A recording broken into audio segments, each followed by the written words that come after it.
প্রিয় শিক্ষার্থী বন্ধুরা, আসসালামু আলাইকুম। আশা করি তোমরা সবাই অনেক বেশি ভালো আছো। আহ নবম দশম শ্রেণীর সাধারণ গণিতের পরিসংখ্যান চ্যাপ্টারে আহ আজকে আমরা গাণিতিক গড় বা প্রত্যক্ষ পদ্ধতিতে কিভাবে গড় নির্ণয় করতে হয় সেটা দেখানোর চেষ্টা করব। লাস্ট ক্লাসে আমরা কিভাবে অবিন্যস্ত উপাত্তগুলোকে বিন্যস্ত করে একটা গণসংখ্যা নিবেশন সারণী তৈরি করতে হয় সেটা দেখিয়েছি।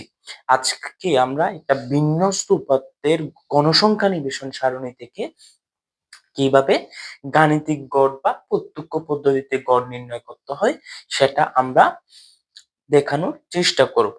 আচ্ছা, তো এখানে যে গণসংখ্যা নিবেশন সারণীটি দেওয়া আছে সেখানে প্রথম রোতে যেগুলো আছে শ্রেণীব্যাপ্তি, সেকেন্ডটাতে দেওয়া আছে হচ্ছে গণসংখ্যা। আচ্ছা, তো আমাদের ফার্স্ট কাজ, আমাদের চারটা কলাম লাগবে এখানে গাণিতিক গড় নির্ণয় করার জন্য। এটা হচ্ছে শ্রেণীব্যাপ্তি, শ্রেণীর মধ্যমান, গণসংখ্যা, তারপর হচ্ছে এফআই এক্সআই। মধ্যমানকে এক্সআই দ্বারা নির্দেশ করে আর গণসংখ্যাকে এফআই দ্বারা বা ফ্রিকোয়েন্সি, যেটা গণসংখ্যার ইংরেজি হচ্ছে ফ্রিকোয়েন্সি, ওখান থেকে এফআই আসছে। আচ্ছা, তো আমরা শ্রেণীব্যাপ্তি গুলো এখানে যেভাবে আছে একদম এক্স্যাক্টলি সেম ওইভাবে এগুলো আমরা এখানে লিখে ফেলবো। প্রথমে আছে হচ্ছে 25 থেকে কত 34, তারপর হচ্ছে 35 থেকে 44, তারপর হচ্ছে 45 থেকে 54, তারপর হচ্ছে কত 55 থেকে 64, তারপর হচ্ছে 65 থেকে 74। আচ্ছা, তো এরপরে হচ্ছে কত 75 থেকে 84, তারপর হচ্ছে 85 থেকে হচ্ছে 94। আচ্ছা, এখানে আমাদের এ হচ্ছে শ্রেণীব্যাপ্তি। আচ্ছা, এখন আমরা গণসংখ্যা যেগুলো আছে এখানে যে গণসংখ্যাগুলো দেওয়া আছে 5, 10, 15, 20, এগুলো আমরা এখানে গণসংখ্যা এফআই দিয়ে লিখে ফেলবো। প্রথমে 5, তারপর হচ্ছে 10, 15, 20, তারপর হচ্ছে 20 পর হচ্ছে 30, তারপর হচ্ছে 16, তারপর হচ্ছে 4। ওকে, এখন মধ্যমানটা আমরা কিভাবে বের করব? এক্সআই। মধ্যমানটা বের করার জন্য এখানে দুইটা জিনিস অবশ্যই মাথায় রাখতে হবে, একটা হচ্ছে মধ্যমা আর একটা হচ্ছে মধ্যমান। মানে মধ্যমা যেটাকে বলা হয় মিডিয়ান, এটা আমরা পরের কোনো একটা ক্লাসে দেখানোর চেষ্টা করব। আজকে আমরা দেখব মধ্যমানটা কিভাবে বের করতে হয় গাণিতিক গড় নির্ণয়ের জন্য। আচ্ছা, মধ্যমানটা বের করার জন্য আমাকে আহ এখানে আমরা যদি প্রথম শ্রেণীব্যাপ্তির মধ্যমানটা বের করতে চাই তাহলে আমাদেরকে যেই জিনিসটা লাগবে সেটা হচ্ছে শ্রেণীর নিম্নসীমা। এই শ্রেণীব্যাপ্তিতে শ্রেণীর নিম্নসীমা হচ্ছে কত 25 আর শ্রেণীর উচ্চসীমা হচ্ছে কত 34। এখন 25 আর 34 আমি যোগ করব। 25 প্লাস 34 যোগ করলে আসা হচ্ছে 59। এটাকে আমরা 2 দ্বারা ভাগ করব, ডিভাইডেড বাই 2 ভাগ 2। তাহলে 2 দ্বারা ভাগ করলে হচ্ছে 29.5। তার মানে আমরা মধ্যমানটা কিভাবে বের করছি? এখানে যে শ্রেণীর নিম্নসীমা যেটা আছে এটার সাথে শ্রেণীর উচ্চসীমাটা আমি যোগ করছি, যোগ করে 2 দিয়ে ভাগ করছি। একইভাবে বাকিগুলাও বের করতে হবে, যেমন আমি এর পরেরটাও দেখাই দিচ্ছি।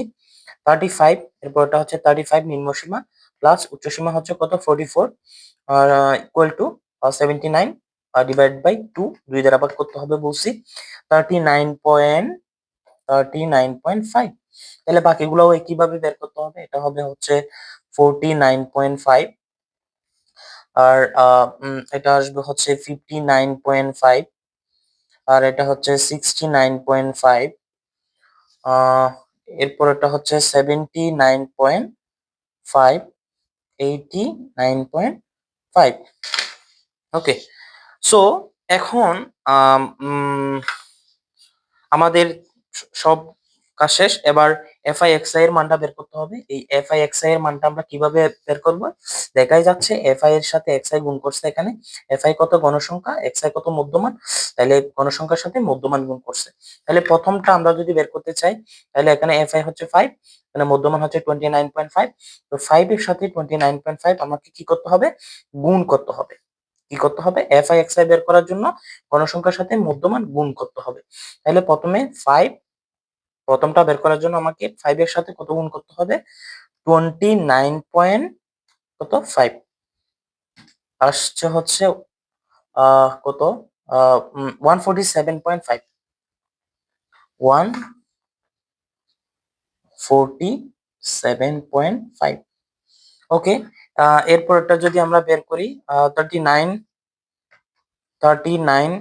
এফ এক্স আই যদি বের করি 10 এর সাথে কত গুণ করতে হবে? 39.5 গুণ করতে হবে। 10 গুণ 39.5 সমান হচ্ছে কত? 395, 395।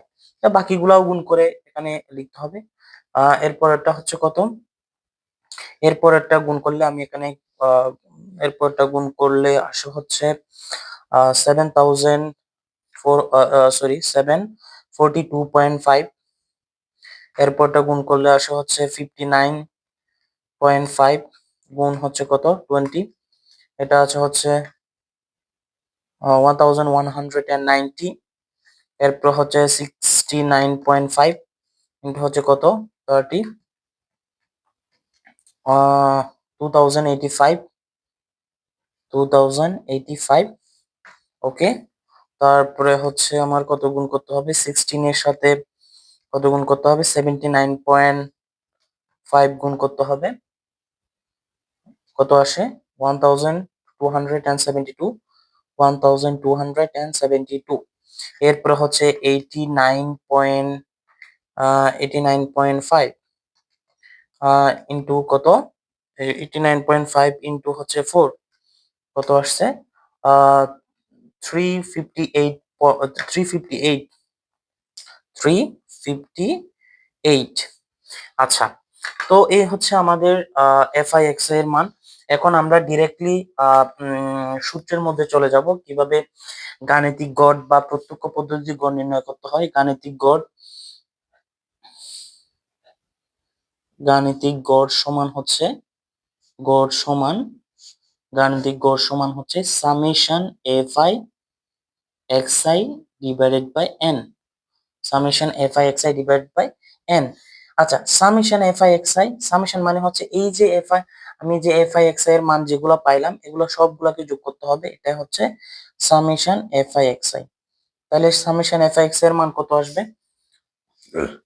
তাহলে সবগুলা যোগ করতে হবে। সামেশন এফআই এক্সআই মানে হচ্ছে, সামেশন মানে হচ্ছে যোগফল, এখানে এফআই এক্সআই যেগুলো বের হয়েছে সবগুলা যোগ করতে হবে। তাইলে যোগ করলে 147.5 প্লাস হচ্ছে 395 প্লাস হচ্ছে 742, 742.5 plus 1190 plus 2085 plus 1272 plus 350, 358, sorry 358, 358 সমান হচ্ছে কত? 6190।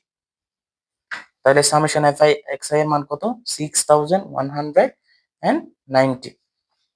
আর এন এর মান কি? এন এর মান কোনগুলা? এন সমান হচ্ছে এই যে, এন সমান হচ্ছে সবগুলা গণসংখ্যার যোগফল। এন সমান হচ্ছে কি? সবগুলা গণসংখ্যার যোগফল। তাহলে এন এর মান হচ্ছে, আমি যোগ করলে যদি গণসংখ্যা সবগুলো যোগ করি তাহলে কত আসে? তাহলে আসে হচ্ছে প্রথমে 5 প্লাস 10 প্লাস 15 প্লাস হচ্ছে কত 20 প্লাস 30 প্লাস 16 প্লাস 4, 100। তাহলে এন এর মান আমি কত পাইলাম? 100। তাহলে আমি এখানে মানগুলো বসাই দিব। তাহলে আমি summation F I x I এর মান কত পাইলাম? 6100, 6190। আর এন এর মান কত পাইলাম? 100। তাইলে সামেশন এফ আই এক্স এর মান হচ্ছে 6190 আর এন এর মান কত পাইলাম? 100। তাইলে 6190 কে 100 দ্বারা ভাগ করলে হচ্ছে কত? 6190 ভাগ হচ্ছে 100, 61.9, 61.9। এটাই হচ্ছে আমাদের গাণিতিক গড়। এটা হচ্ছে গাণিতিক গড়। বা তাহলে আমি আবার বলতেছি গাণিতিক গড় কিভাবে বের করতে হয়। সামেশন গাণিতিক গড় নির্ণয়ের সূত্র হচ্ছে বা প্রত্যক্ষ পদ্ধতিতে গড় নির্ণয়ের সূত্র হচ্ছে summation fi xi divide by n। Summation fi xi কোত্থেকে পাইলাম? এই যে সামেশন fi xi, এগুলো সবগুলো যোগ করলাম। আর n এর মান কোত্থেকে পাইলাম? n এর মান হচ্ছে সবগুলো গণসংখ্যার যোগফল। সবগুলো গণসংখ্যার যোগফল হচ্ছে এই n এর মান। আজকের ভিডিওটা এতটুকু পর্যন্ত। ভিডিওটা ভালো লাগলে সাবস্ক্রাইব করুন, এবং যাতে পরের ভিডিও যাতে আমি দিলে সবার আগে পাওয়া যায়। এবং বেশি বেশি করে শেয়ার করো ভিডিওটা, যাতে অন্যরাও দেখার সুযোগ পায়। ধন্যবাদ সবাইকে। সালাম আলাইকুম।